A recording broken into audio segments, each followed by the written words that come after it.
विधानसभा चुनाव 2025 में वोटरों की सुविधा के लिए चुनाव आयोग का बड़ा फैसला। अब बूथ पर ही मिलेगी मोबाइल फोन रखने की सुविधा। नमस्कार, स्टार टीवी बिहार देख रहे हैं आप। मैं हूं सान्या आपके साथ। बिहार एक बार फिर से लोकतंत्र के सबसे बड़े पर्व की तैयारी में जुट गया है। प्रस्तावित बिहार विधानसभा चुनाव को लेकर राज्य की सियासी सरगर्मी अपने चरम सीमा पर है।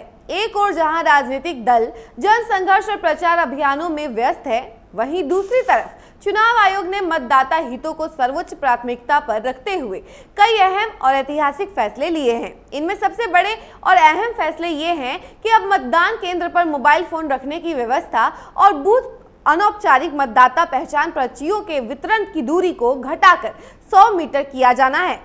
यह बदलाव न केवल तकनीकी दृष्टिकोण से महत्वपूर्ण है, बल्कि यह मतदाताओं की सुविधा और उनके अधिकारों की रक्षा की दिशा में भी बड़ा कदम है। पिछले कई वर्षों से भारत में चुनावों के दौरान मतदाता अनुभव को लेकर विभिन्न स्तरों पर शिकायतें आती रही हैं। इनमें सबसे आम शिकायत यह होती थी कि मतदाता केंद्रों पर मोबाइल फोन ले जाने की अनुमति नहीं होती है और न ही उन्हें सुरक्षित रखने की कोई पुख्ता व्यवस्था होती है। इस बार चुनाव आयोग ने इस समस्या को गंभीरता से लिया है और इसकी जमीनी समीक्षा की है। इसके बाद निर्णय लिया गया कि मतदान केंद्र के प्रवेश द्वार के पास एक सुरक्षित स्थान पर मोबाइल फोन रखने की सुविधा दी जाएगी।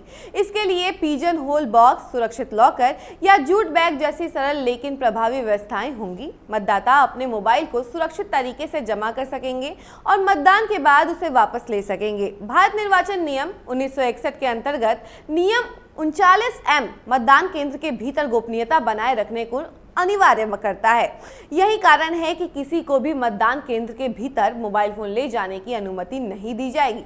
हालांकि मतदान केंद्र के 100 मीटर के दायरे तक फोन लेकर जाया जा सकता है, बशर्ते कि वह बंद अवस्था में हो और साथ ही मतदान शुरू होने से पहले ही जमा करा दिया जाए। इस व्यवस्था से मतदान के दौरान किसी भी प्रकार की रिकॉर्डिंग, वीडियो बनाना या गोपनीयता में सेंध लगाने की आशंका खत्म हो जाएगी।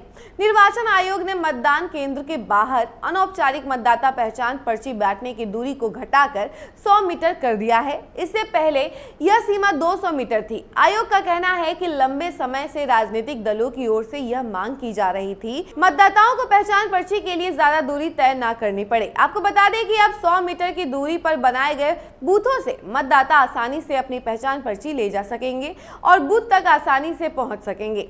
यह निर्णय विशेष रूप से उन ग्रामीण और कस्बाई क्षेत्रों के लिए प्रभावी होगा जहां मतदाताओं को पैदल ही लंबा रास्ता तय करना पड़ता है। शहरी क्षेत्रों में मतदाता अपने वोटिंग स्लॉट, पोलिंग बूथ की लोकेशन, पहचान पत्र और अन्य जानकारी मोबाइल में ही रखते हैं। कई बार तो डिजिटल वोटर स्लिप और साथ ही ऑनलाइन रजिस्ट्रेशन की जानकारी भी फोन पर ही होती है। ऐसे में फोन ले जाने की मनाही कई बार मतदाताओं को परेशान करती थी।